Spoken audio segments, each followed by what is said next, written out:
G'day legends, I hope you've all had a fantastic week. It is Friday, which means it's time for another installment of Friday Q&A. To everybody who submitted a question for this week's Q&A, I thank you all so much. If you have a question you would like me to answer on next week's video, simply put it in the comments section below. And as always, if you want to support what I do here on the channel, or you want to grab yourself some free IRs, check out my music, sign up to Patreon, or support the channel via some affiliate links. That is all included in the video description.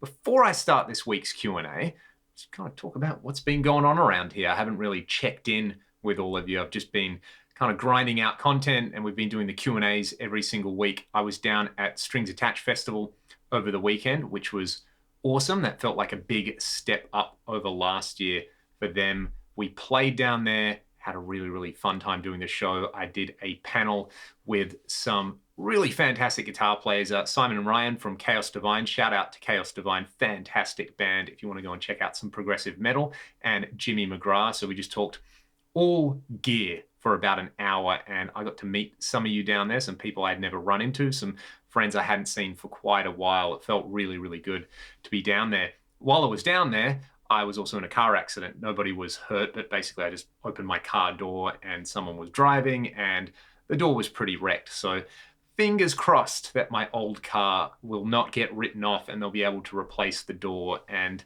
we can get it up to 500,000 kilometers. I think I've done 475,000 Ks in that car so far, and it would be a real shame we didn't get to that 500,000 kilometer milestone. But at the end of the day, like I said, nobody was hurt. It was kind of a minor incident. It was a bit of a pain in the backside, but I managed to get home and everything else is good. We also adopted 2 cats this week as well. And if you follow me on Instagram, you would have seen the photos of them. They're currently hiding under a chair while I do this. They're kind of getting into the flow of hanging out in here. It's a slightly smaller space than they were previously in, but they're a bonded pair, Lupin and Nagini, we've named them for all the Harry Potter nerds out there. They're absolutely gorgeous, and it's been really nice having a pair of furry friends in here again. So I'm sure you will be seeing them pop up in videos for years to come. Anyway, that's what's been going on here. What have you been up to? Let me know in the comments below, and I'm going to answer some questions. This one comes from friend of the channel, Tim. Which one of my amps would I go to for an easy, straight up, say greasy 80s rock and roll tone? I'd probably just grab a Marshall DSL. That amp, I've probably gigged more than any other amp out there. It does a lot of things really well, and I think most of the time when you're thinking 80s, you're thinking higher gain, and you're thinking that kind of Marshall style crunch. I mean, for the Sykes thing, I've got a Boogie Mark IV. Obviously the 88 MP1 would work for that sort of tone really well, but I like the DSL because it never sounds like the most amazing amp ever. You know, in some venues, my Soldano or my Mark are just like the greatest sound I've ever heard in my life, but the DSL is always really solid. So that would do the trick. The Soldano, I think, is probably more of a true 80s thing. It's in snakeskin anyway, so maybe the snakeskin is what gets that final 5% of awesome tone. Do I own a gold top Les Paul? I don't. It feels like out of all the gear I've got here, and I've probably got too much gear for any one person to need in a lifetime, I actually don't own a gold top Les Paul. I think if I ever got a gold top, I would want to get a gold top PRS DGT. You would have seen the video that I did with my friend's DGT. That guitar still haunts me, and you know, I'll pop onto Robert Baker's channel and see them jamming on a DGT and go, oh, I need one of these guitars. But yeah, I think a gold top DGT would probably be the compromise in there, because I've already got some great Les Pauls in here, and I've got some great PRS guitars. I've got a bunch of great stuff, but I don't have a gold top. I don't have a DGT, so that would kind of knock off 2 birds with 1 stone, so to speak. Thank you for suggesting some Dixie Dregs last week. I was recommended the track Odyssey, and I have to say, I absolutely love it. It does remind me of bands like Rush and Yes and King Crimson. It also reminds me of one of my favorite prog bands, or some people might call them like a pomp rock band, and that is Kansas. And I know there's a Steve Morse Kansas connection. I'm fairly sure Steve played with Kansas for a while, and I can certainly hear that on there. So yeah, more Dregs for me. I don't know why I haven't done this sooner and really kind of dived into their back catalog. Awesome suggestion. Will I be doing a video with the brand new Boss DS1 Wazacraft?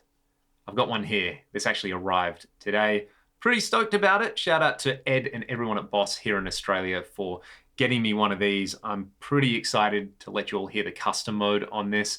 The DS1, it's like the dual rectifier of pedals. You either love it or you loathe it, but the custom mode on this, I think, makes it far more usable in a bunch of different contexts. But keep your eyes peeled. I will have something with this pedal this week, exploring some absolutely filthy tones. If there's anything you'd like to hear with the DS1 Wazacraft, let me know. Speaking of sweet gear, the Robin Ford PRS, I did see that launch video with Robin, who surely ranks among the tastiest players to have ever lived. And I'm going to be honest, if I was going to spec a McCarty, it would pretty much look exactly like that. I love the understated look of it. I actually really like the positioning of the two knobs on there. And yeah, PRS have been putting out some amazing stuff recently. So yeah, I don't think I'll ever be able to get one. What, 200 made or something like that? I'm sure they will be snapped up very quickly. But I love it because I have a McCarty that I absolutely love, and I've got my black SC245. If I was going to get, say, another McCarty